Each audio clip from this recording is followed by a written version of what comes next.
नमस्कार, mid day prime में आप सभी दर्शकों का बहुत बहुत स्वागत है। मैं हूं असीम मिश्रा। शुरुआत इस वक्त की बड़ी खबर के साथ।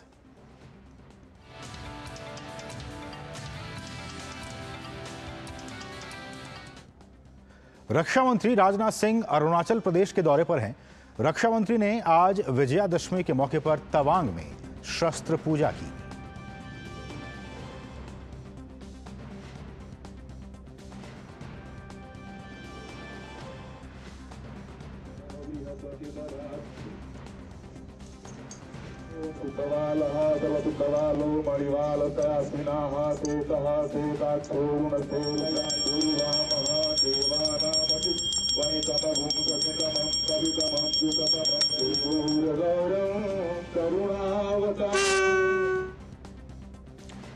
और रक्षा मंत्री ने अरुणाचल प्रदेश में अग्रिम क्षेत्रों का भी दौरा किया। इस दौरान सैन्य अधिकारियों ने रक्षा मंत्री को सीमा पार स्थिति की ताजा जानकारी दी।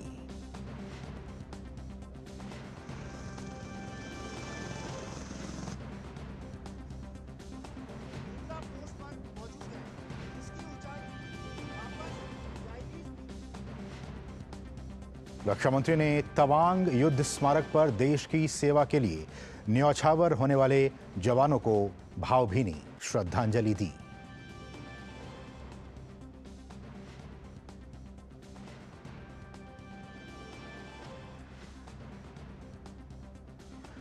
रक्षा मंत्री ने कहा कि भारत की अंतर्राष्ट्रीय जगत में प्रतिष्ठा बहुत तेजी से बढ़ी है, साथ ही भारत की सैन्य शक्ति भी बढ़ी है।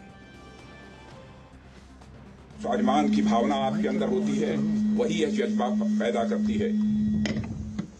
चाहे भले ही हमारी जान चली जाए, लेकिन हमारे देश की सीमा सुरक्षित रहनी चाहिए। और इसी स्वाभिमान की भावना के कारण ही भारत आजाद हुआ, और उसी स्वाभिमान की भावना के कारण ही भारत की सीमाएं सुरक्षित रहेंगी। और आपने सीमाओं को सुरक्षित बना रखा है, इसी कारण भारत की अंतर्राष्ट्रीय जगत में प्रतिष्ठा बड़ी तेजी के साथ बढ़ रही है।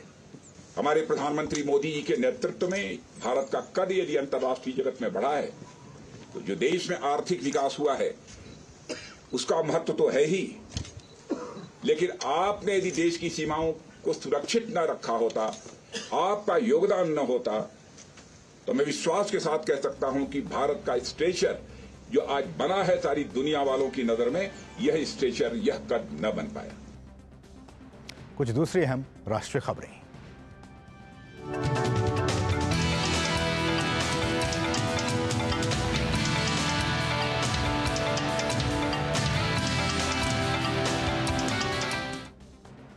केंद्रीय गृह मंत्री अमित शाह गुजरात के दौरे पर हैं।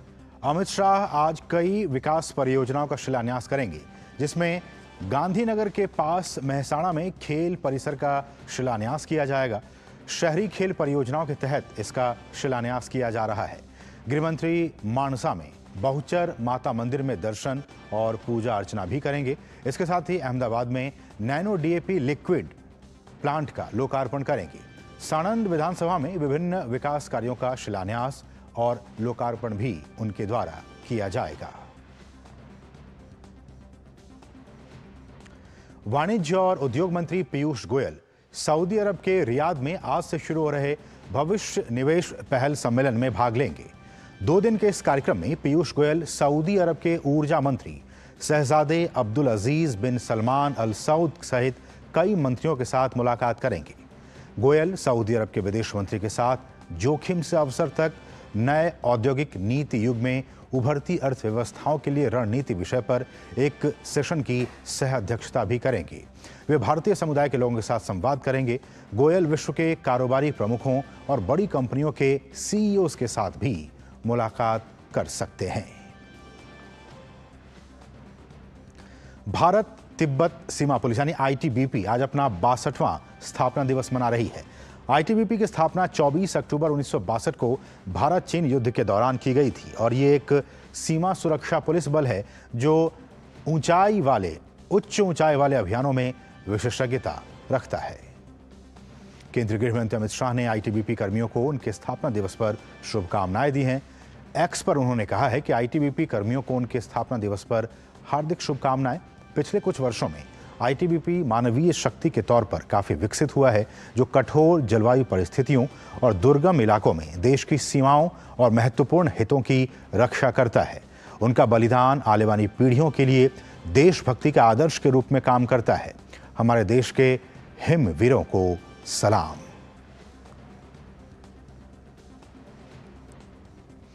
और अब बात दशहरा की। देश भर में आज विजयादशमी का पर्व हर्षोल्लास के साथ मनाया जा रहा है। यह पर्व रावण पर भगवान राम की विजय के उत्सव के तौर पर मनाया जाता है, जिसका अर्थ है कि बुराई पर सच्चाई की जीत। आज ही के दिन नवरात्र और दुर्गा पूजा भी संपन्न होती है। राष्ट्रपति द्रौपदी मुर्मू और उपराष्ट्रपति जगदीप धनखड़ ने दशहरा पर लोगों को बधाई और शुभकामनाएं दी हैं। रक्षा मंत्री राजनाथ सिंह अरुणाचल प्रदेश में सैनिकों के साथ, जैसा कि हमने आपको बताया, उन्होंने शस्त्र पूजा किया।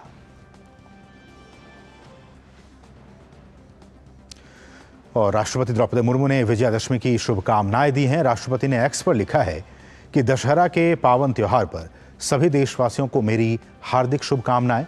दशहरा, जिसे विजयादशमी के तौर पर भी मनाया जाता है, हमें सत्य और धर्म के मार्ग पर चलने की प्रेरणा देता है। इस पावन पर्व पर मेरी मंगल कामना है कि हम सब पूरी मानवता के कल्याण की भावना के साथ सत्य और न्याय के पथ पर आगे बढ़ते रहें। प्रधानमंत्री नरेंद्र मोदी ने भी विजयादशमी की शुभकामनाएं दी हैं। उन्होंने एक्स पर कहा है कि देश भर के मरे परिवारजनों को विजयादशमी की हार्दिक शुभकामनाएं। ये पावन पर्व नकारात्मक शक्तियों के अंत के साथ ही जीवन में अच्छाई को अपनाने का संदेश लेकर आता है।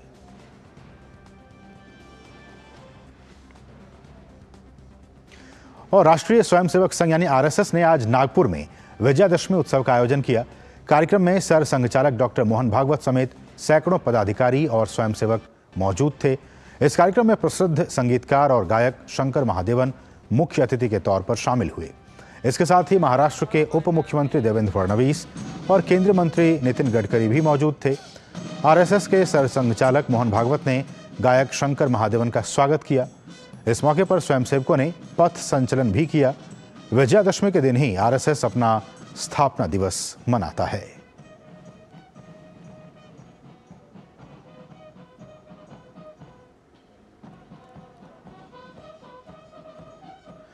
और आरएसएस प्रमुख मोहन भागवत ने विजयादशमी उत्सव के मौके पर शस्त्र पूजा की।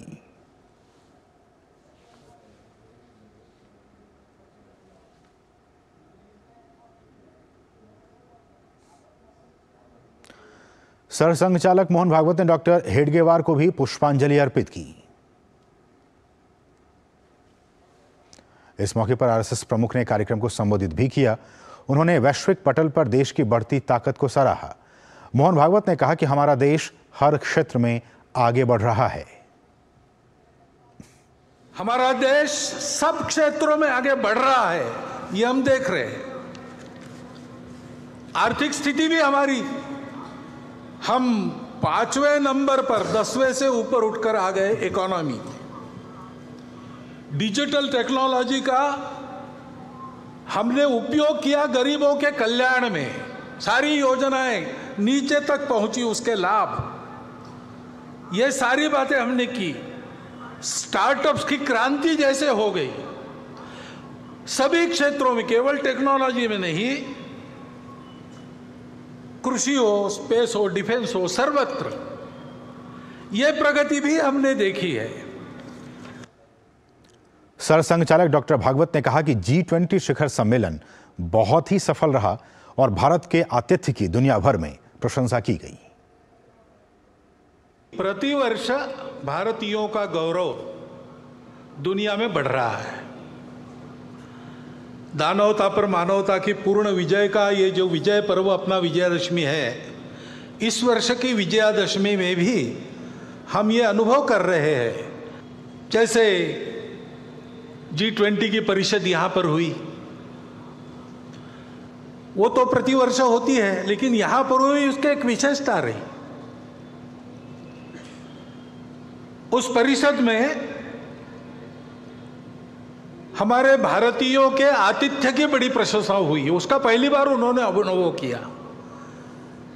हमारे विविधता से की सजी संस्कृति का गौरव उन्होंने अनुभव किया। और कार्यक्रम में अतिथि के तौर पर मौजूद प्रसिद्ध संगीतकार और गायक शंकर महादेवन ने कहा कि आरएसएस हर समय देश सेवा के लिए तत्पर रहता है। कोई भी आप धुन लेंगे तो उसके पीछे साइलेंटली खड़े हैं उसके सरगम, जो एक गीत को जान देती है और वो गीत को गीत बनाता है। जब मैं स्वयं सेवक को देखता हूँ, वो देश में कोई भी घटना हो, कोई भी प्रॉब्लम हो, कोई भी ओकेजन हो, जब ज़रूरत है वो भी पीछे खड़े होके साइलेंटली अपने देश के लिए काम करते हैं। अगर हम कहेंगे कि हमारा देश एक गीत है, तो हमारे जो स्वयं सेवक हैं वो उसके पीछे के सरगम हैं जो गीत को जान देते हैं।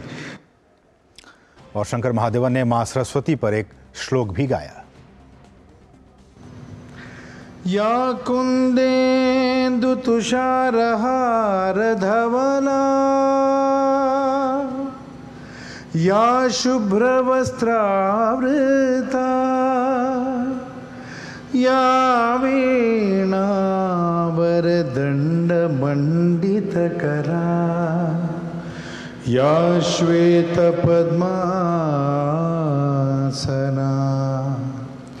या ब्रह्माच्युतशङ्करप्रभृतिभिः देवे सदा वन्दिता, सा मां पातु सरस्वती भगवती निःशेषजाड्यापहा।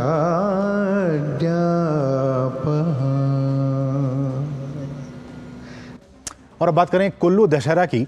हिमाचल प्रदेश के कुल्लू में अंतर्राष्ट्रीय दशहरा उत्सव की तैयारियां जोरों पर हैं। इसके लिए ढालपुर का मैदान भी सजने लगा है। इस उत्सव के लिए भगवान रघुनाथ की नगरी को भव्य तरीके से सजाया जा रहा है। माता हिडिंबा के आगमन से ही कुल्लू दशहरे की शुरुआत होती है। ऐसी मान्यता है कि माता हिडिंबा के बिना दशहरा उत्सव का आयोजन सफल नहीं हो सकता।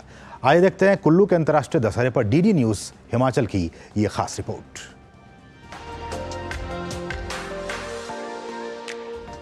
हिमाचल प्रदेश के कुल्लू में अंतर्राष्ट्रीय कुल्लू दशहरा उत्सव के लिए तैयारियां जोरों शोरों से चल रही हैं। दशहरे के लिए ढालपुर मैदान सजना शुरू हो गया है। नगर परिषद कुल्लू ने भी दशहरा उत्सव की तैयारियों को लेकर कमर कस ली है। ढालपुर मैदान में सफेद रंग के कैनोपी टेंट लगाए जा रहे हैं। इसके अलावा दशहरा उत्सव में पधारने वाले देवी देवताओं के अस्थायी शिविरों को भी सजाने का काम शुरू हो गया है। इस अंतर्राष्ट्रीय दशहरा उत्सव में कुल 300 से अधिक देवी देवता का आगमन होता है। इस दौरान यहाँ की विविधता को देखकर हिमाचल प्रदेश की समृद्ध सांस्कृतिक परंपरा का एक अलग एहसास होता है। कुल्लू दशहरे में 300 से अधिक देवी देवताओं के आगमन का नजारा बड़ा ही दिव्य होता है। देवी दर्शन के साथ ही दशहरा उत्सव का आगाज होता है। जब हिडंबा आती है तो हम उसको रिसीव नहीं करते। चांदी की छड़ी जाएगी, लेकिन ऊपर से रामशिला तक आएगी, और वो अब हमारी छड़ी जाएगी, रघुनाथ की नहीं जाती, हमारी छड़ी जाएगी तो वो आएगी, और जब आएगी तो हम घर में छुप जाएंगे। कुल्लू के अंतर्राष्ट्रीय दशहरा उत्सव में माता हिडिंबा का रथ लंका दहन के दिन भी सबसे आगे चलता है। जब माता हिडिंबा मनाली से जब कुल्लू यहाँ पहुँचती है, सुल्तानपुर में पहुंचती है, उसके बाद जो रघुनाथ जी हैं वो यहाँ से शुभ यात्रा के लिए शुरू होते हैं, ढालपुर पहुंचते हैं। भगवान रघुनाथ के कारदार दानवेंद्र सिंह ने बताया कि इस बार दशहरा उत्सव में 5 देवी देवता बीते कई वर्षों के बाद पहली बार शामिल हो रहे हैं। सभी देवी देवता अपने आप में बड़े हैं, कोई छोटा नहीं है, किंतु जो प्रमुख तो देखिए अब देवी हिडिंबा है, जिसका एक वैसे तो रामायण से कोई ज्यादा नहीं है ताल्लुकात, किंतु वो दुर्गा रूप में पूजी जाती है। इस आयोजन को अंतर्राष्ट्रीय स्तर पर पहचान दिलाने के लिए कुल्लू वासी पूरी शिद्दत से जुटे हैं। मेले में इस साल विभिन्न राज्यों से सांस्कृतिक दलों के साथ साथ 19 देशों के कलाकार सहित देश के अन्य भागों से बड़ी संख्या में इस उत्सव में हिस्सा लेने के लिए शामिल होंगे। कुल्लू दशहरे के आखिरी दिन 30 अक्टूबर को कुल्लू कार्निवल होगा, जो कि काफी रोमांचक होने वाला है। Bureau report, DD news Himachal.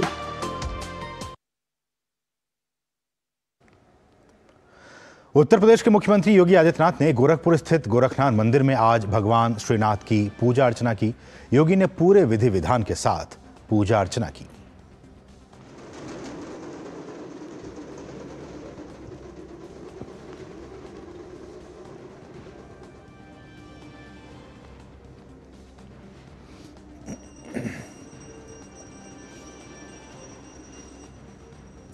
और विजयादशमी के मौके पर पश्चिम बंगाल के बीरभूम में पारंपरिक सिंदूर खेला बड़ी धूमधाम से मनाया गया। महिलाओं ने पहले मां दुर्गा को सिंदूर अर्पित किया, फिर एक दूसरे को सिंदूर लगाकर सिंदूर खेला की रस्म निभाई। मां दुर्गा की विदाई की खुशी में मनाया जाने वाला ये सिंदूर खेला सदियों से चला आ रहा है।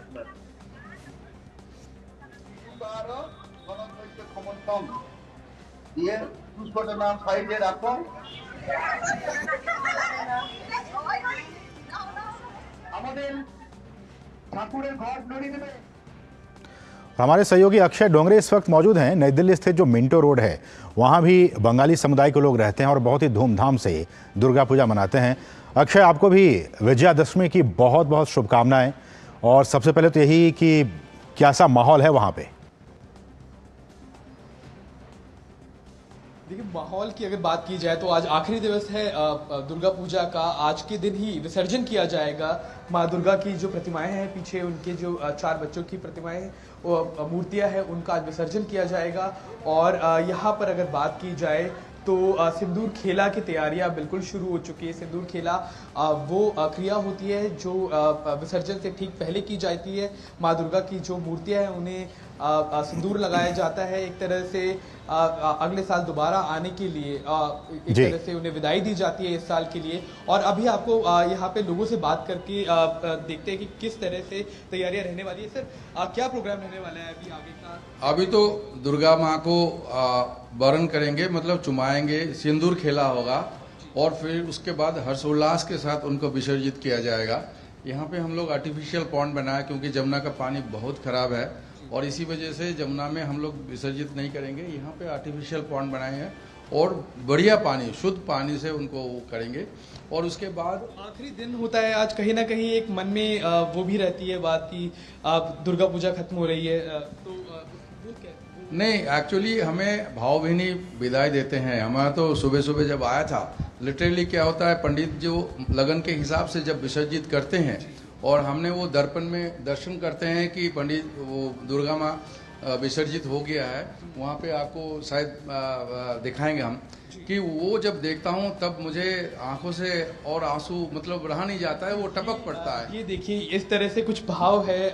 लोग पूरी तरह से तैयार है यहाँ पर, सब सिंदूर खेला के लिए तैयारियां हो चुकी है। कुछ ही समय में वो भी क्रिया होगी और उसके बाद में विसर्जन की जो भी तैयारियां होती है वो शुरू कर दी जाएगी। चलिए, बहुत बहुत शुक्रिया। तो माहौल वाकई उल्लास से भरा हुआ है, लोग सिंदूर खेला की तैयारी कर रहे हैं मिंटो रोड स्थित जो यहाँ पे दुर्गा पूजा मनाया जाए। बहुत बहुत शुक्रिया अक्षय, इन तमाम ताज़ा अपडेट्स को, ताज़ा जानकारी को हम तक पहुँचाने के लिए आपका बहुत बहुत शुक्रिया। बढ़ेंगे आगे, यहाँ रुकेंगे एक बहुत ही छोटे से ब्रेक के लिए। आप देखते रहिए DD न्यूज़। अर्जुन, एग्जाम्स में you made us really proud. अब आगे क्या सोचा है? पापा, मैंने IIT जाना है और इंजीनियर बनना है। थिंक IIT, थिंक विद्या मंदिर। डेयरी क्षेत्र में कार्यरत पशुपालकों, तकनीशियनों तथा संगठनों के प्रयासों को प्रोत्साहन देने हेतु राष्ट्रीय गोकुल मिशन के अंतर्गत राष्ट्रीय गोपाल रत्न पुरस्कार से सम्मानित किया जाता है। ये पुरस्कार 3 वर्गों में सर्वश्रेष्ठ कार्यों और अमूल्य योगदान के लिए दिया जाता है। आवेदन करने के लिए www.awards.gov.in पर या अपने नजदीकी कॉमन सर्विस सेंटर से संपर्क करें। आवेदन की अवधि 15 अगस्त से 15 अक्टूबर 2023 है। राष्ट्रीय गोपाल रत्न पुरस्कार 2023।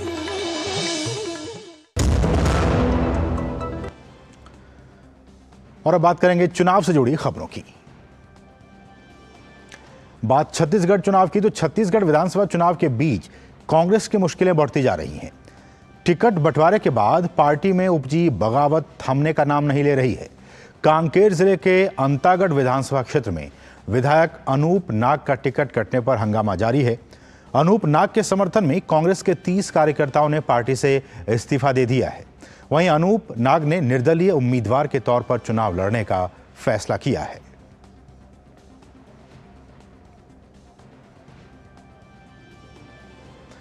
मध्य प्रदेश में टिकट बंटवारे को लेकर कांग्रेस में असंतोष बढ़ता जा रहा है। जैसा कि हमने छत्तीसगढ़ में बताया, कांग्रेस कार्यकर्ता कई सीटों पर चयनित उम्मीदवारों से नाराज बताए जा रहे हैं।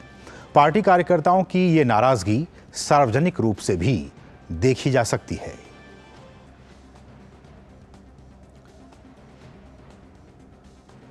और क्या है चुनावी हलचल, इस वक्त हमारे साथ हमारे सहयोगी जुड़े हुए हैं।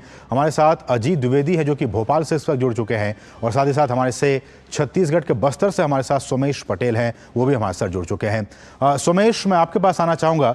छत्तीसगढ़ में जैसा कि हमने कहा कि वहाँ भी टिकट को लेकर और जो नाराज़गी है कार्यकर्ताओं में, नेताओं में, वो अब सबके सामने आ चुकी है। सब लोग इसको देख रहे हैं। ऐसे में क्या इसका खामियाजा कांग्रेस पार्टी को आने वाले विधानसभा चुनाव में भी देखने को मिल सकता है? छत्तीसगढ़ में पहले चरण का मतदान 20 नवंबर से शुरू होगा और छत्तीसगढ़ में 2018 में कांग्रेस 15 साल के वनवास के बाद छत्तीसगढ़ में सरकार बनाई थी। कांग्रेस ने जो लिस्ट जारी की है, करीबन 10 से अधिक नेताओं का उन्होंने टिकट काट दिया है। जो बस्तर संभाग है, उस इलाके में जो घोर नक्सल प्रभावित इलाका माना जाता है, और चुनाव कराना भी यहाँ पर काफी महत्वपूर्ण होता है। बिल्कुल। लेकिन सबसे महत्वपूर्ण बात है कि बीजेपी कांग्रेस लगातार इस इलाके में मेहनत कर रहे हैं, प्रचार प्रसार कर रहे हैं, और जिन कांग्रेस के नेताओं की टिकट काटी गई है वो लगातार बगावत कर रहे हैं। छत्तीसगढ़ में बीजेपी, कांग्रेस, गोंडवाना गणतंत्र पार्टी और आदिवासी समाज में एक बस्तर नेता से अरविंद नेताम है, उनसे भी लगातार हमने कुछ देर पहले बातचीत भी की है। उन्होंने बताया है कि लगातार इस इलाके में बीजेपी कांग्रेस आमने सामने है। लगातार एक दूसरे में टिकट काटने को लेकर कांग्रेस की जिन लोगों की टिकट काटी गई है, उन लोगों में कहीं ना कहीं निराशाजनक कि वो लोग कहीं ना कहीं जो छत्तीसगढ़ के कांग्रेस के वरिष्ठ नेता हैं, उनसे भी उन्होंने अपनी टिकट काटने की बात कही है। बस्तर इलाके में लगातार वो लोग लगातार अपने कांग्रेस के खिलाफ लगातार उन्होंने शुरू से ही एक बेहतर प्रयास किया था। उनका कहना था कि साफ तौर पे हम लोगों ने छत्तीसगढ़ के बस्तर में वर्तमान में 12 सीट है, और कहीं ना कहीं जो बीजेपी है, कहीं ना कहीं बीजेपी को यहाँ एक भी सीट नहीं मिला था पिछले चुनाव में, और जिन लोगों का टिकट कटा है वो बगावत कर रहे हैं, लगातार विरोध प्रदर्शन कर रहे हैं, अपनी बात कह रहे हैं कि हमें टिकट आखिर हमारी टिकट क्यों काटा गया है। और जी, ऐसे में सोमेश यही सवाल होता है कि अगर ये सारी चीजें हो रही थी तो अंदर खाने होती। ये तो जो विरोध है, जो लड़ाई है, वो सबके सामने आने से कहीं ना कहीं विपक्षी पार्टियां इसका फायदा उठाएंगी। क्या इस बात का अंदेशा या फिर अंदाजा कांग्रेस को नहीं है क्या? कहीं ना कहीं कांग्रेस के आला वरिष्ठ नेताओं को भी इस विषय पर जानकारी है कि जिन लोगों की टिकट काटी गई है, कहीं ना कहीं वो अपने इलाके में एक बेहतर पकड़ रखते थे। बस्तर जो संभाग है, वहां 12 सीटों पर मतदान होना है 7 नवंबर को। कांग्रेस भी जिन लोगों की टिकट काटी है वो भी लगातार बगावत कर रहे हैं। तो इसमें सबसे बड़ा अगर किसी को नुकसान होगा तो इसमें कांग्रेस को होगा। गोंडवाना गणतंत्र पार्टी, अगर किसी का टिकट, गोंडवाना गणतंत्र पार्टी चुनाव इस इलाके से लड़ रही है तो कांग्रेस की टिकट, कांग्रेस को नुकसान होगा। बीएसपी भी कांग्रेस को नुकसान होगा, और जो गोंडवाना आदिवासी समाज का एक यहाँ पर है, जिससे सबसे ज्यादा अगर किसी को नुकसान होगा तो कांग्रेस को यहाँ पर नुकसान देखने को मिलेगा। बीजेपी की जो सीट है यहाँ पर कहीं ना कहीं चुनाव में बढ़कर आएगी। बिल्कुल, जो अंदर खाने की जो लड़ाई है वो अब सबके सामने आ गई है, और जैसा कि हमारे सहयोगी बता रहे हैं कि इसका खामियाजा आने वाले चुनाव में कांग्रेस को भी भुगतना पड़ सकता है। रुक करेंगे अब भोपाल का। हमारे साथ हमारे सहयोगी अजीत द्विवेदी इस वक्त मौजूद, आप देख सकते हैं टीवी स्क्रीन पे। अजीत, जो कहानी छत्तीसगढ़ में हमने देखी, जैसा कि हमारे सहयोगी सोमेश बता रहे थे, कमोबेश वही कहानी मध्य प्रदेश में भी दोहराई जा रही है। वहां भी टिकट कटने से नेताओं में और कार्यकर्ताओं में काफी नाराजगी है। बिल्कुल, और ये नाराजगी जो है ये बढ़ती जा रही है। हालांकि देखिए, कांग्रेस ने जो है अपने 230 में से 230 जो है उम्मीदवार घोषित कर दिए हैं, और बीजेपी ने अभी 2 उम्मीदवार नहीं घोषित किए, यानी कि 230 में से 228 उम्मीदवार बीजेपी ने अभी तक घोषित किए हैं। विदिशा और गुना 2 सीटें जो है वो होल्ड पर रखी गई हैं फिलहाल। लेकिन देखिए, जिस तरीके से सीट में जो टिकट के जो बंटवारे हुए हैं उसके बाद से ही लगातार असंतोष खुल के सामने आया है। अगर हम बात करें तो बीजेपी और कांग्रेस, तो बीजेपी में हालांकि 25 से 27 ऐसी सीट है जहां पर कि असंतोष सामने आया है, लेकिन बीजेपी उसको मैनेज करने की कोशिश कर रही है। लेकिन कांग्रेस में बहुत ज्यादा ऐसी सीटें हैं, करीब 47 से 50 विधानसभा सीटें हैं जहां पर कि टिकट कटने को लेकर या टिकट नहीं मिलने को लेकर जो असंतोष है, जो आक्रोश है, वो खुल के सामने आ रहा है। और ये आक्रोश जो है ये विरोध प्रदर्शन के साथ साथ ये पथराव तक पहुंच गया है, काले झंडे दिखाने तक पहुंच गया है। और इसके अलग अलग तरीके जो है विरोध प्रदर्शन के अपनाए जा रहे हैं। जो पूर्व मुख्यमंत्री कमलनाथ है, पीसीसी चीफ कमलनाथ है, उनके बंगले के बाहर लगातार विरोध प्रदर्शन चल रहा है। कहीं वहां पर विरोध स्वरूप वहां भंडारे का आयोजन किया जा रहा है, कहीं वहां हनुमान चालीसा का पाठ जो है वो किया जा रहा है कार्यकर्ताओं के द्वारा। साथ ही जो दिग्विजय सिंह है, पूर्व मुख्यमंत्री और कद्दावर नेता मध्य प्रदेश के, उनके बंगले के सामने भी लगातार जो है विरोध प्रदर्शन किया जा रहा है। पूरे मध्य प्रदेश के अलग अलग जो विधानसभा सीटें हैं जहां पर की असंतोष है, जहां पर की टिकट कटने को लेकर या टिकट नहीं मिलने को लेकर, क्योंकि देखिए ये एक संदेश दिया गया था कांग्रेस की तरफ से, कई जब टिकट जो सूची जारी होने में देरी हो रही थी तो जो कुछ जो कांग्रेस के तमाम नेता है मध्य प्रदेश में, उन्होंने अपने अपने कार्यकर्ताओं को, अपने अपने नेताओं को संदेश दिया था, क्षेत्रीय नेताओं को, कि आप तैयारी शुरू करिए, आपका टिकट पक्का है। और उन्होंने तैयारियां शुरू कर दी थी। लेकिन जब सूची जारी हुई तो अधिकांश जो पुराने नाम जो है वो सामने आए और कोई बहुत ज्यादा बदलाव जो है वो कांग्रेस की सूची में दिखाई नहीं दिया। जबकि कांग्रेस के नेता लगातार दावे कर रहे थे कि इस बार हमारी सूची बहुत अलग आएगी, बहुत ज्यादा युवाओं को मौका दिया जाएगा, नए चेहरे सामने आएंगे। और इसको लेकर जो पार्टी के जो कार्यकर्ता वो काफी उत्साहित थे कि कहीं ना कहीं उनको मौका मिल सकता है, क्योंकि लंबे समय जो काम कर रहे हैं अपने क्षेत्र में तो उनको उम्मीदें थी। लेकिन जिस तरीके से जब सूची जारी हुई और उसके बाद उनकी उम्मीदें जो है वो धरातल में चली गई, उनकी उम्मीदें, तो वो लगातार असंतुष्ट है। और लगातार इस तरीके से पूरे मध्य प्रदेश में करीब 47 से 50 सीटें ऐसी है जहां पर कि खुलकर असंतोष जो है वो सामने आ गया। देखिए एक बड़ी बात यह भी है कि पिछले बार जो विधानसभा का चुनाव हुआ था 2018 में, उस दौरान ऐसे ही असंतुष्ट कुछ नेता थे जो कि पार्टी छोड़ गए थे और वो लोग निर्दलीय जीत कर दूसरे पार्टी से जीत कर आए थे।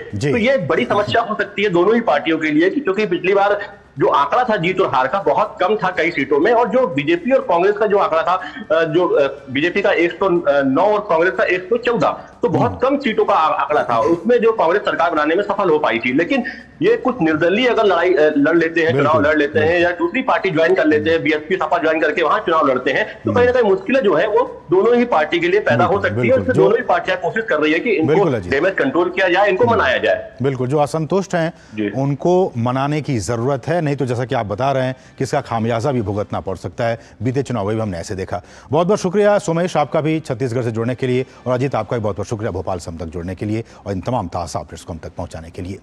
बढ़ेंगे आगे। आज संयुक्त राष्ट्र दिवस मनाया जा रहा है।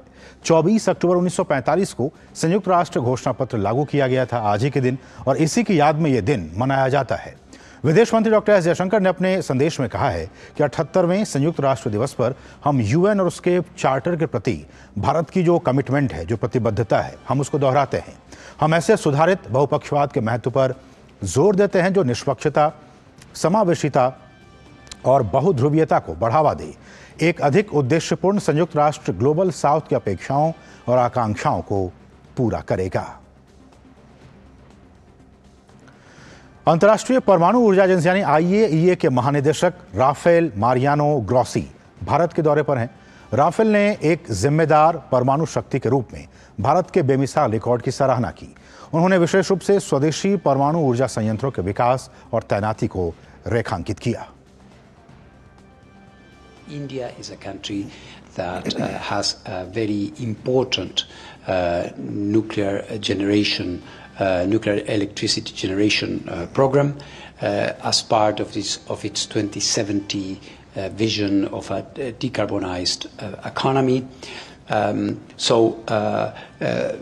This is a first and very clear area where we cooperate in a number of sectors. That is, India is also partnering with us in some of these issues that we are referring to when it comes to cancer, when it comes to food security, water management, plant breeding and mutation, animal production and health. In all of these areas, we have a growing partnership. I had an opportunity to discuss these things with the Prime Minister Modi, today, and some of these aspects were the ones we were focusing on in our conversation. Bharat में ही नहीं बल्कि दुनिया भर में हिंदी भाषा को सम्मान और प्रेम मिल रहा है। इसी क्रम में लिथुआनिया की राजदूत ने भी हिंदी के साथ साथ संस्कृत भाषा सीखी है।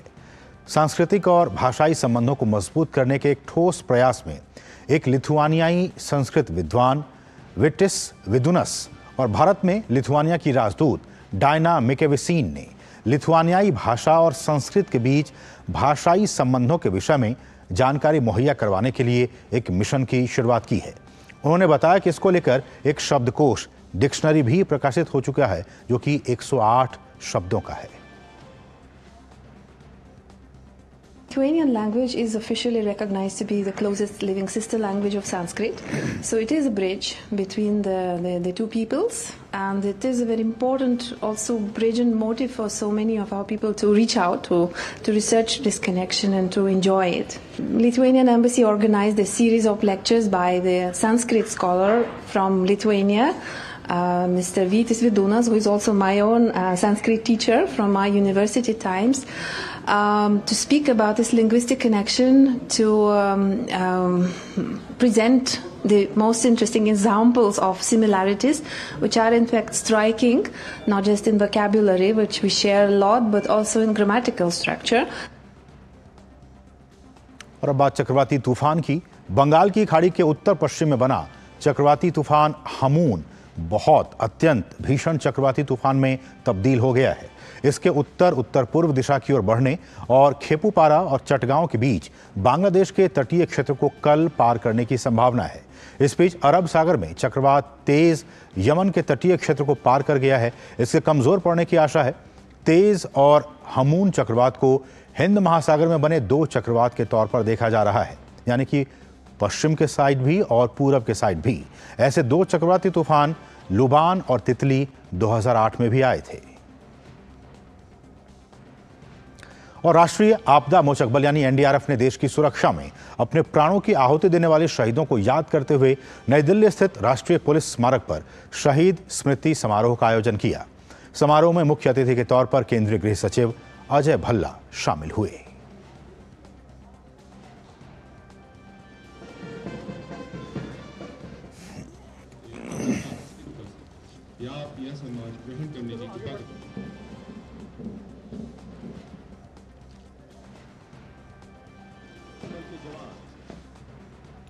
एनडीआरएफ के अभी 16 बटालियन हैं और देश के सभी हिस्सों में इनके 34 रीजनल रिसोर्स केंद्र भी स्थापित हैं। हमारे प्रधानमंत्री जी हमेशा कहते हैं कि जब कोई आपदा होती है और एनडीआरएफ के लोग आ जाते हैं तो पब्लिक के अंदर एक बड़ा सेटिस्फेक्शन नज़र आता है कि अब एनडीआरएफ के जवान आ गए हैं, अब जो भी मुसीबत आई है उसको हम हैंडल कर पाएंगे। ऐसे कई अवसर आए हैं जब एनडीआरएफ जनता के उम्मीदों पर खरे उतरे हैं और न केवल हमारे देश में बल्कि अन्य देशों में भी सराहनीय सेवाएं प्रदान की हैं। और अब अर्थ जगत से जुड़ी खबरें।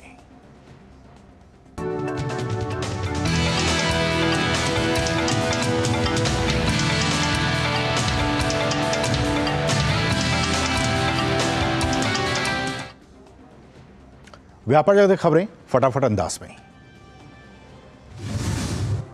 रेलवे बोर्ड ने दीपावली से पहले अपने कर्मचारियों को तोहफा दिया है। बोर्ड ने महंगाई भत्ता 4% बढ़ाने की घोषणा की है। अब रेल कर्मियों का महंगाई भत्ता बढ़कर मूल वेतन का 46% हो जाएगा। पहले कर्मचारियों को मूल वेतन का 42% डीए मिलता था। डीए में वृद्धि 1 जुलाई 2023 से प्रभावित होगी और कर्मचारियों को बढ़ा हुआ डीए अरियर के साथ अगले वेतन में मिलेगा। Oil and natural gas corporation ONGC ने PTC इंडिया लिमिटेड की पवन ऊर्जा इकाई का अधिग्रहण करने की बोली 925 करोड़ रुपए में जीत ली है। सार्वजनिक क्षेत्र की कंपनी अपने जीवाश्म ईंधन कारोबार में संतुलन के लिए नवीकरणीय ऊर्जा पोर्टफोलियो बनाने पर ध्यान दे रही है। ONGC ने कहा कि उसने नवीकरणीय ऊर्जा बिजली उत्पादन के लिए कई कदम उठाए हैं और उसके पास पहले से 189 मेगावाट क्षमता है, जिसमें विभिन्न स्थानों पर फैले पवन और सौर PV संयंत्र शामिल हैं।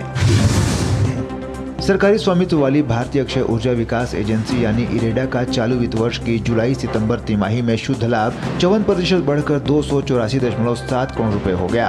कंपनी को पिछले वर्ष की समान तिमाही में 184.3 करोड़ रुपए का शुद्ध लाभ हुआ था। इरेडा के अध्यक्ष और प्रबंध निदेशक प्रदीप कुमार दास ने कहा कि बैंक ऋण पुस्तिका में लगातार वृद्धि और नॉन परफॉर्मिंग एसेट यानी NPA में साल दर साल 2.72% से 1.65% की उल्लेखनीय कमी के कारण हुआ है।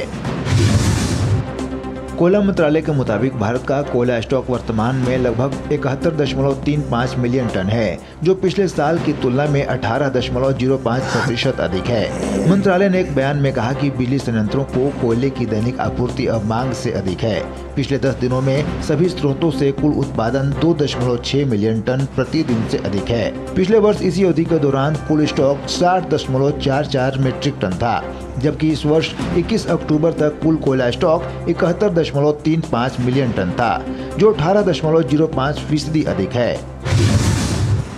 एटीएम कार्ड पर एक्स्ट्रा चार्ज लगाने पर आरबीआई ने मुंबई के एसवीसी कोऑपरेटिव बैंक लिमिटेड पर 13.3 लाख रुपए का जुर्माना लगाया है। बैंक आरबीआई के निर्देशों का उल्लंघन करते हुए basic savings bank deposit account में एटीएम कार्ड के लिए वार्षिक मेंटेनेंस चार्ज ले रहा था। ये कार्रवाई नियमों के पालन में कमी होने पर की गई और इसका मकसद बैंक द्वारा अपने ग्राहकों के साथ किए गए किसी भी लेन देन या समझौते की वैधता को प्रभावित करना नहीं है। मुकेश अंबानी द्वारा नियंत्रित Reliance industries Walt Disney company के भारतीय परिचालन को खरीद सकता है। ये जानकारी ब्लूमबर्ग की रिपोर्ट में दी गई। रॉयटर्स ने जुलाई में बताया था कि डिज्नी भारत की अपनी संपत्तियों को बेचने या उनके लिए किसी साझेदार को खोजने के विकल्प तलाश रही है, तथा मीडिया की कई खबरों के अनुसार उसने अरबपति गौतम अडानी और सन टीवी नेटवर्क के मालिक कलानिधि मारन के साथ साथ निजी इक्विटी फर्म ब्लैकस्टोन से बातचीत की है।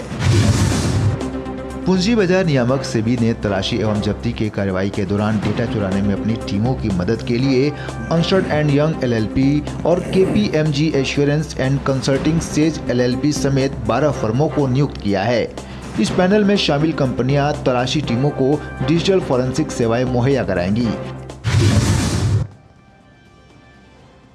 और यहाँ रुके एक और छोटे से ब्रेक के लिए। आप देखते रहिए डीडी न्यूज।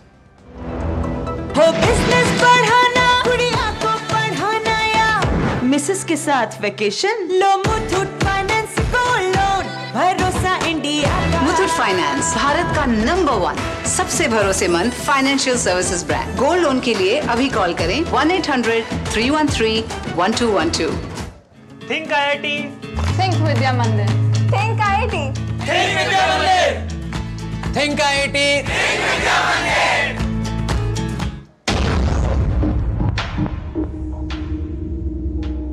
हरदम तैयार है, बिल्कुल तैयार है, हरदम तैयार है, तैयार है, जी जाने से तैयार है, इसीलिए तो हम लहरों के पहरेदार हैं। जय भारती, जय भारती, हम हैं नौसेना, हम हैं भारत के।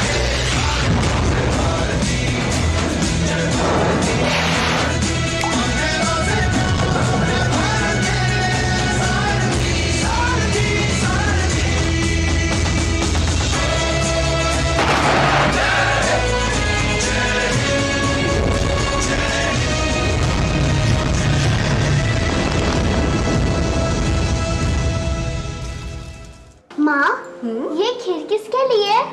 आज तेरे दादाजी का जन्मदिन है, उनके लिए। तो मैं दादाजी को क्या दूँ? अपना मोबाइल फोन देना। ये क्या कर रही है? दादाजी के लिए आयुष्मान कार्ड बना रही हूँ। घर बैठे? हाँ। आयुष्मान ऐप पर जाकर अपना या परिवार के सदस्य का नाम लाभार्थी सूची में ढूंढें, आधार, ओटीपी या फेस ऑथ द्वारा ऑथेंटिकेट करें, डिटेल्स भरें, अब मोबाइल से फोटो खींचकर अपलोड करें। दादाजी, ये लीजिए अपना आयुष्मान कार्ड। ये उपहार तो जीवन भर काम आएगा। और एक प्रकार से पीएम जय अब गरीबों की जय बन गई है। 5 लाख तक के मुफ्त उपचार की गारंटी, स्वास्थ्य का वरदान आयुष्मान।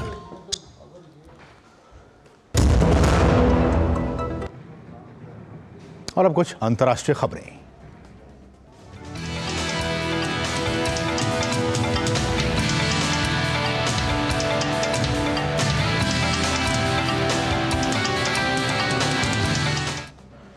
इजरायल और हमास के संघर्ष के बीच फ्रांस के राष्ट्रपति एमेनुएल मैक्रों इजरायल दौरे पर तेल अवीव पहुंच गए हैं। एमेनुएल मैक्रों प्रधानमंत्री बेंयामिन नेतन्याहू, इजरायल के राष्ट्रपति और अन्य नेताओं के साथ मुलाकात करेंगे। राष्ट्रपति मैक्रों की यात्रा का मकसद इजरायल के साथ एकजुटता दिखाना भर नहीं बल्कि वे तनाव रोकने, बंधकों की रिहाई, इजरायल की सुरक्षा और दो देशों के समाधान का व्यावहारिक प्रस्ताव रखेंगे। इजरायली क्षेत्र पर 7 अक्टूबर को हमास के हमले में 30 फ्रांसीसी नागरिक भी मारे गए थे, जबकि 7 लापता हैं। इनमें से एक हमास द्वारा जारी वीडियो में भी दिखा था, लेकिन अन्य 6 के बारे में फिलहाल कोई जानकारी नहीं है। हमारे सहयोगी अमृतपाल सिंह इस वक्त ग्राउंड जीरो से इजरायल के यरूशलेम में इस वक्त वो मौजूद हैं। अमृतपाल, मिड डे प्राइम में आपका स्वागत है। और सबसे पहले यही कि फ्रांसीसी राष्ट्रपति वहां पे पहुंच चुके हैं, क्या ये जो टेंशन है इसको डिस्कलेट करने में, इसको कम करने में वो किस तरह का रोल प्ले कर सकते हैं? देखिए, एक तो वो पब्लिकली कह रहे हैं कि, और उसके बाद जब जॉइंट प्रेस कॉन्फ्रेंस होगी तो पब्लिकली वो सॉलिडारिटी एक्सप्रेस करेंगे इजराइल के साथ, और वो कहेंगे कि हम आपके साथ खड़े हैं और आपके राइट टू सेल्फ डिफेंस समझते हैं और क्यों आप ये मिलिट्री कार्रवाई कर रहे हैं। पर बंद दरवाज़ों के पीछे वो बेंजामिन नेतन्याहू से सीधी बात ये करेंगे कि आपको ग्राउंड असॉल्ट डिले करना चाहिए क्योंकि हॉस्टेजेस की ज़िंदगी दाव पे है। करीब 200 से ज़्यादा हॉस्टेज अभी भी हमास के पास हैं। 4 हॉस्टेज रिलीज़ हुए हैं, 2 अमेरिकन, 2 कल इजरायली बूढ़ी औरतें, एक 79 ईयर्स की, एक 84 ईयर्स की। तो फ्रेंच नेशनल्स भी हॉस्टेज हैं, कम से कम एक तो इनको पता है, बाकी और भी हो सकते हैं। तो कि आप एक तो ग्राउंड असॉल्ट डिले करें, और दूसरा कि वो ये करेंगे कि आप किसी तरह की ह्यूमैनिटेरियन एड के लिए जाने के लिए एक पॉज करें। अगर आप सीज फायर नहीं करना चाहते तो पॉज करें, और बेंजामिन नेतन्याहू की सरकार को ये समझाने की कोशिश करेंगे कि एड अंदर जाना कितना ज़रूरी है। सभी वेस्टर्न लीडर्स की यही कवायद रही है कि ये लगातार बार बार आ रहे हैं। अमेरिकी राष्ट्रपति आए, जर्मन चांसलर आए, ऋषि सुनक जो ब्रिटेन के प्रधानमंत्री हैं, कल नेदरलैंड्स के प्रधानमंत्री मार्क रुट थे।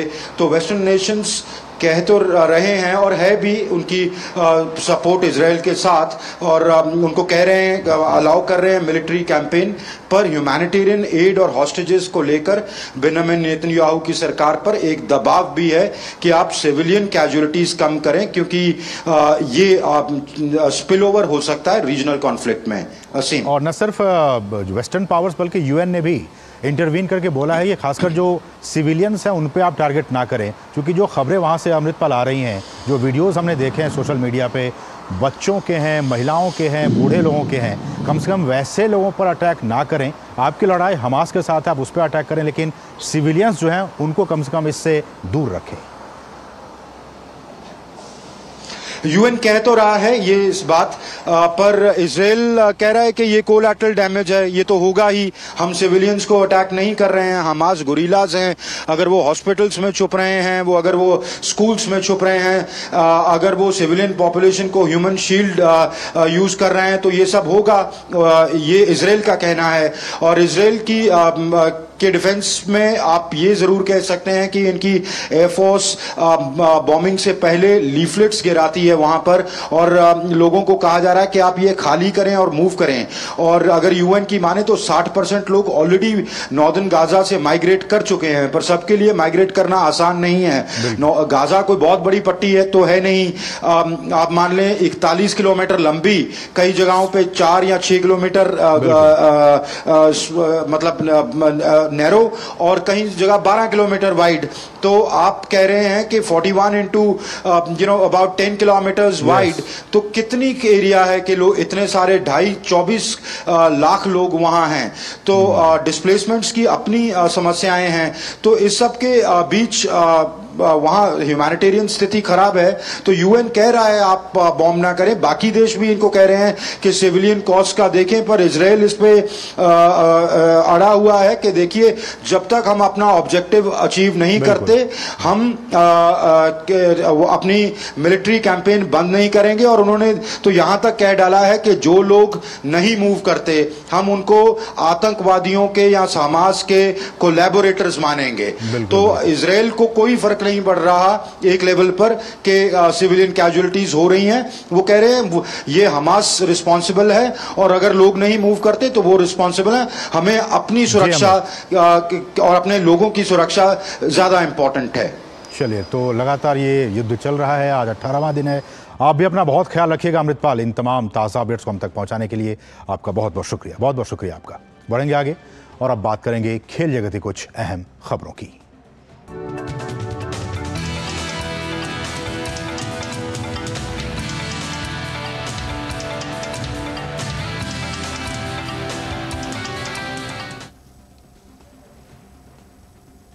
और खेल जगत के तमाम हलचल को समेटकर हमारी सहयोगी सुचित्रा इस वक्त स्टूडियो में मौजूद है। सुचित्रा, नमस्कार। शुक्रिया असीम। शुरुआत करते हैं एशियन पैरा गेम्स से जुड़ी खबरों से। चीन में चल रहे एशियन पैरा गेम्स में आज दिन की शुरुआत पैरा कैनोय में स्वर्ण और कांस्य पदक से हुई। भारत की प्राची यादव ने महिलाओं के कैनोय KL2 इवेंट में स्वर्ण पदक अपने नाम कर लिया। एशियन पैरा खेलों में प्राची का ये दूसरा पदक है। इससे पहले उन्होंने महिलाओं की VL2 स्पर्धा में रजत पदक अपने नाम किया था। वहीं एशियाई पैरा खेलों में ही भारत के मनीष कौरव ने पैरा कैनोय में रजत पदक अपने नाम कर लिया।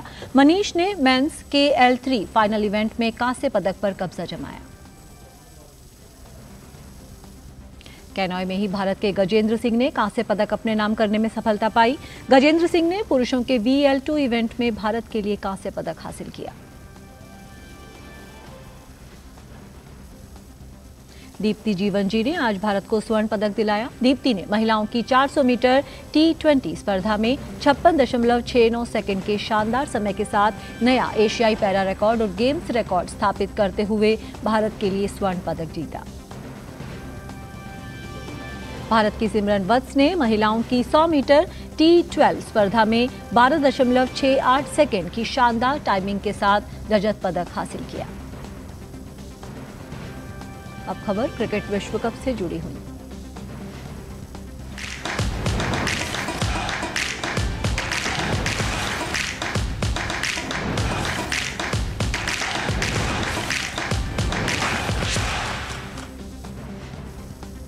क्रिकेट विश्व कप में आज दक्षिण अफ्रीका और बांग्लादेश की टीम आमने सामने है। ये मुकाबला मुंबई के वानखेड़े स्टेडियम में खेला जा रहा है। दक्षिण अफ्रीका ने इस मैच में टॉस जीतकर पहले बल्लेबाजी का फैसला किया है।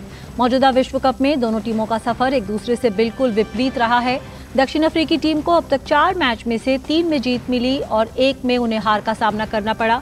वहीं दूसरी ओर बांग्लादेश को सिर्फ 1 मुकाबले में जीत मिली और 3 मुकाबलों में उन्हें हार झेलनी पड़ी। ICC विश्व कप में कल एक और बड़ा उलटफेर देखने को मिला। सोमवार को खेले गए मुकाबले में अफगानिस्तान ने पाकिस्तान को 8 विकेट से हरा दिया। एक दिवसीय क्रिकेट में अफगानिस्तान की पाकिस्तान पर यह पहली जीत है। पाकिस्तान ने टॉस जीतकर पहले बल्लेबाजी करते हुए अफगानिस्तान के सामने 283 रन का लक्ष्य रखा था। जवाब में अफगानिस्तान ने 2 विकेट खोकर इस लक्ष्य को आसानी से हासिल कर लिया। कप 2023 में एक बार फिर अफगानिस्तान ने बड़ा उलटफेर कर दिया है। अफगानिस्तानी टीम ने पाकिस्तान को 8 विकेट से हराकर इस विश्व कप का तीसरा बड़ा उलटफेर कर दिया। इससे पहले अफगान टीम ने इंग्लैंड को हराया था। अफगानिस्तान के खिलाफ मुकाबले में पाकिस्तान ने पहले बल्लेबाजी करते हुए निर्धारित 50 ओवर में 7 विकेट खोकर 282 रन बनाए थे। पाकिस्तान के लिए बाबर आजम ने 74 रन बनाए और अब्दुल्लाह शफीक ने 58 रन की पारी खेली। आखिरी ओवरों में शादाब खान और इफ्तियार अहमद ने शानदार बल्लेबाजी की और टीम को 282 रन तक पहुंचाया। दोनों ने 40-40 रनों का योगदान दिया। सऊद शकील ने 25 और इमाम उल हक ने 17 रन बनाए। मोहम्मद रिजवान 8 रन ही बना सके। शाहीन अफरीदी 3 रन बनाकर नाबाद रहे। वहीं अफगानिस्तान के लिए नूर अहमद ने 3 और नवीन उल हक ने 2 विकेट लिए। मोहम्मद नबी और अजमतुल्लाह उमर जई को 1-1 सफलता मिली। पाकिस्तान द्वारा मिले 283 रन के लक्ष्य का पीछा करते हुए अफगानिस्तान ने शानदार शुरुआत की। गुरबाज और इब्राहिम ने पावर प्ले में ही 60 रन जोड़ लिए। दोनों ने पहले विकेट के लिए 130 रन की साझेदारी की। गुरबाज 65 रन बनाकर आउट हुए। इब्राहिम 87 रन के स्कोर पर पवेलियन लौटे। इसके बाद अफगान टीम का कोई विकेट नहीं गिरा। शहीदी और रहमत शाह ने तीसरे विकेट के लिए नाबाद 96 रन की साझेदारी कर अफगानिस्तान को 8 विकेट से ऐतिहासिक जीत दिला दी। पाकिस्तान के शाहीन और हसन अली को 1-1 विकेट मिला। किसी विश्व कप में पहली बार अफगानिस्तान की टीम 2 मैच जीती है। वहीं वनडे में पहली बार पाकिस्तान को अफगानिस्तान के खिलाफ हार का सामना करना पड़ा है। इस विश्व कप में पाकिस्तान की टीम की ये लगातार तीसरी हार है। Sports desk, DD news. तो खेल की खबरों में फिलहाल इतना ही। वापस चलते हैं असीम के पास। बहुत बहुत शुक्रिया सुचित्रा, इन तमाम खेल जगत की हलचल को हम तक पहुंचाने के लिए बहुत बहुत शुक्रिया। बढ़ेंगे आगे। 29 सितंबर 2019 को प्रसारित हुए मन की बात कार्यक्रम के अंक में प्रधानमंत्री ने दिल्ली के रिपुदमन बेवली के अनोखे प्रयास प्लॉगिंग को सराहा था। प्लॉगिंग यानी रनिंग के साथ कूड़ा कचरा उठाने को कहा जाता है। भारत में रिपुदमन ने इसे काफी हद तक बढ़ावा दिया है। प्रधानमंत्री से मिले सराहना के बाद रिपुदमन का उत्साह और भी बढ़ गया। स्वास्थ्य के साथ ही स्वच्छता बनाए रखने की इस मुहिम से देश भर के लोग अब जुड़ने लगे हैं। 2019 की बात है जब मन की बात हुआ।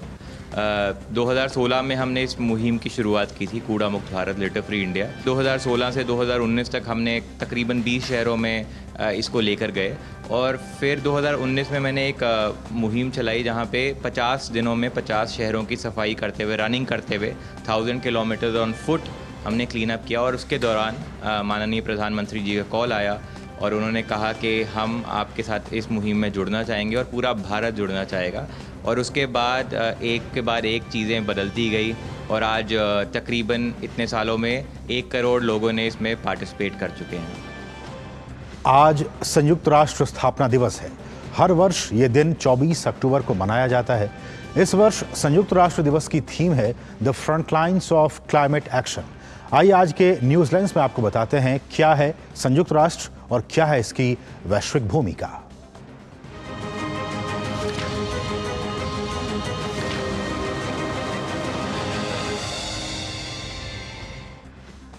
चौबीस अक्टूबर 1945 को दूसरा विश्व युद्ध समाप्त हुआ, जिसके बाद संयुक्त राष्ट्र चार्टर तैयार करने के लिए 50 देशों के प्रतिनिधियों ने सैन फ्रांसिस्को में संयुक्त राष्ट्र सम्मेलन में मुलाकात की।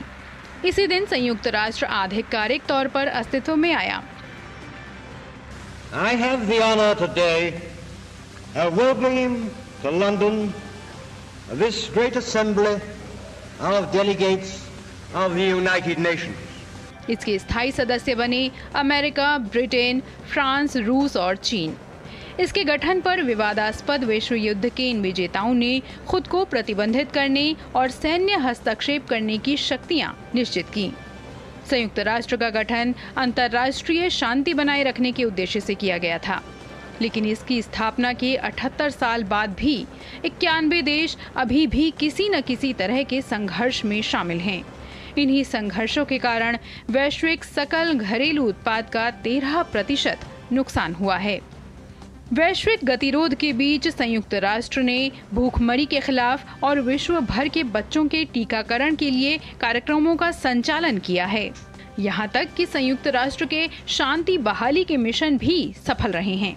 भारत सहित कई देशों का मानना है कि संयुक्त राष्ट्र जैसी संस्था को और अधिक लोकतांत्रिक और वर्तमान वास्तविकताओं का प्रतिनिधित्व करने वाला होना चाहिए। अभी भी कुछ ही निश्चित देश एजेंडा को आकार देते हैं और मानदंडों को तय करते हैं, लेकिन ये अनिश्चित काल तक नहीं चल सकता, नहीं इसे चुनौती दिए बिना जारी रहेगा। एक बार जब हम इस पर ध्यान देंगे तो एक निष्पक्ष, न्याय संगत और लोकतांत्रिक व्यवस्था निश्चित रूप से सामने आएगी, जिसका उद्देश्य ये सुनिश्चित करना होगा कि नियम निर्माता नियम लेने वालों को अपने अधीन न करें। आखिरकार नियम तभी काम करेंगे जब वे सभी पर समान रूप से लागू होंगे। रूल टेकर्स 21वीं सदी का विश्व उस 20वीं सदी से कई मायनों में बहुत अलग है। विश्व कई नई समस्याओं और वास्तविकताओं का सामना कर रहा है। इस लिहाज से और वर्तमान भू राजनीतिक परिदृश्य में संयुक्त राष्ट्र को प्रासंगिक बनाए रखने के लिए भी कई सुधारों की आवश्यकता को कई स्तरों पर महसूस किया जा रहा है। Bureau report, DD news.